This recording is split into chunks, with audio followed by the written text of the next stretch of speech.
Hello दोस्तों, कैसे हो? उम्मीद है एकदम स्वस्थ और मस्त होगे। दोस्तों, 8वें वेतन आयोग को लेकर एक बड़ा अपडेट निकल के सामने आया है। कर्मचारियों की सैलरी को लेकर मोदी सरकार ने संसद में जवाब दिया है। अगर आप जानना चाहते हैं क्या हुआ आज संसद में और क्या कहा है 8वें वेतन आयोग के बारे में, तो बने रहिए मेरे साथ। उससे पहले चैनल को कर दीजिए सब्सक्राइब और वीडियो को कर दीजिए लाइक। अब देखते हैं इसकी डिटेल। एक पे कमीशन 8वें वेतन आयोग को लेकर बड़ा अपडेट। कर्मचारियों की सैलरी को लेकर मोदी सरकार ने दिया है संसद में जवाब। 8वें वेतन आयोग को लेकर मोदी सरकार में राज्य मंत्री पंकज चौधरी ने जवाब दिया है और केंद्रीय कर्मचारी की सैलरी को लेकर अपडेट किया है। 8 पे कमीशन देश की संसद में जारी गतिरोध के बीच केंद्रीय कर्मचारियों यानी सशस्त्र बलों के जवानों से लेकर अन्य वर्कर्स की सैलरी का मुद्दा उठा। ये पूछा गया कि 8वें वेतन आयोग का गठन कब होगा। कर्मचारी लंबे वक्त से नए वेतन आयोग के जरिए अपनी सैलरी में इजाफे की उम्मीद कर रहे थे, लेकिन आज उन्हें झटका लगा क्योंकि मोदी सरकार की तरफ से इस मामले में नकारात्मक जवाब दिया गया है। दरअसल 8वें वेतन आयोग को लेकर विभिन्न दलों के सांसद 8वें वेतन आयोग को लेकर प्रश्न पूछ चुके हैं। क्या सरकार 8वें सीपीसी का गठन नहीं करने के कारण केंद्र सरकार के कर्मचारियों में व्यापक आक्रोश से अवगत है या नहीं? यदि हाँ, तो क्या इस पर सरकार की क्या प्रतिक्रिया है? ये सवाल पूछा गया। केंद्रीय मंत्री ने दिया चौंकाने वाला बयान। इस मामले में जब केंद्र सरकार से यह सवाल पूछा गया तो केंद्रीय वित्त राज्य मंत्री पंकज चौधरी ने जवाब देते हुए कहा कि वर्तमान में सरकार के पास केंद्र सरकार के कर्मचारियों के लिए 8वें केंद्रीय वेतन आयोग के गठन का कोई प्रस्ताव विचाराधीन नहीं है।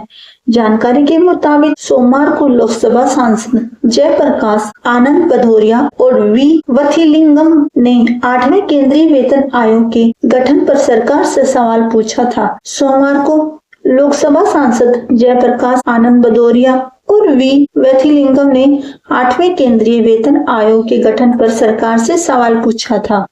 8वें वेतन आयोग में सरकारी कर्मचारियों की कितनी होगी सैलरी? क्या क्या पूछे गए थे सवाल, उनको देखते हैं। सांसदों ने पूछा कि क्या केंद्र सरकार के कर्मचारियों के लिए 8वें केंद्रीय वेतन आयोग का गठन किया गया था? अगर हाँ, 7वें सीपीसी के गठन के 10 वर्ष से अधिक समय बीत जाने के बाद भी अब तक 8वें सीपीसी का गठन नहीं करने और अभूतपूर्व मूल्यवर्धी जीवन यापन लागत और कर्मचारियों की दुर्दशा को नजरअंदाज करने के क्या कारण हैं? एक सवाल ये है कि क्या सरकार 8वें सीपीसी का गठन नहीं करने के कारण केंद्र सरकार के कर्मचारियों में व्यापक आक्रोश के बारे में जानती है या फिर नहीं?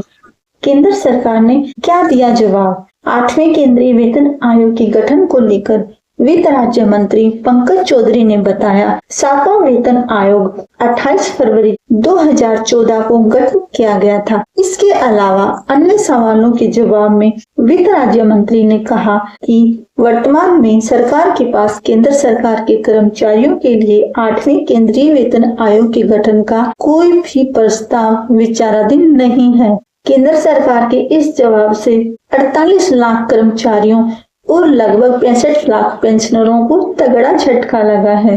जिस चीज की उम्मीद सभी केंद्रीय कर्मचारी और अन्य कर्मचारी लगाए बैठे थे, उसके लिए सरकार का जवाब आ गया है। तो ये था सरकार की तरफ से दिया गया जवाब। तो ये थी आज की इन्फॉर्मेशन दोस्तों। ऐसी ही हर इन्फॉर्मेशन से अपडेट रहने के लिए चैनल को कीजिए सब्सक्राइब और वीडियो को कर दीजिए लाइक। मिलेंगे दोस्तों किसी अन्य अपडेट के साथ। बाय।